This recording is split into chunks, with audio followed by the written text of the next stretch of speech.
India बहुत ही unequal देश है। एज पर भारत सरकार का इनकम टैक्स डेटा, इंडिया की आबादी 150 करोड़, केवल 2 करोड़ लोग मोटा मोटी टैक्स भरते हैं। These 2 crore people are super important for the nation. ये वाली जो आबादी है, छोटी सी आबादी, we are paying 70% of the income tax, 40% of the GST.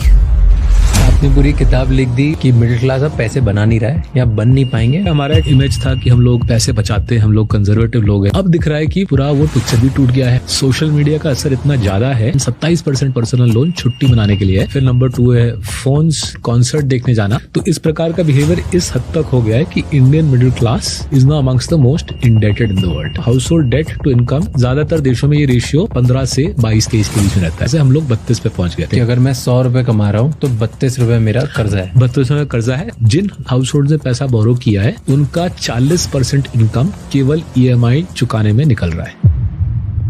Middle class होता कौन है? 5 लाख से 1 करोड़ तक ये सब मिडिल क्लास, ये मिडिल है। Tell me 5-6 points. Middle class का जो मेन प्रिंसिपल था कि मैं ये करूंगा ये करूंगा ये करूंगा, वो टूट रहा है। इससे इफेक्ट क्या होगा? Till 2020 white collar jobs were growing at 11% each year. सालाना 80 लाख ग्रेजुएट में से 3-4 लाख को जॉब मिल रही थी। लास्ट 3 साल में व्हाइट कॉलर जॉब क्रिएशन का सिलसिला बेसिकली 0 हो गया है।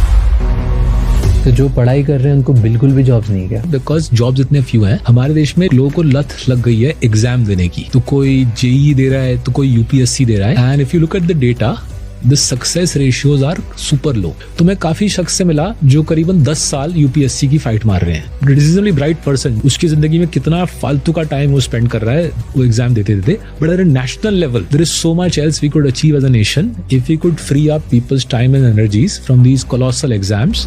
Tell me now, based on your experience, कहाँ पे you see 5-6 businesses which are going to be an opportunity?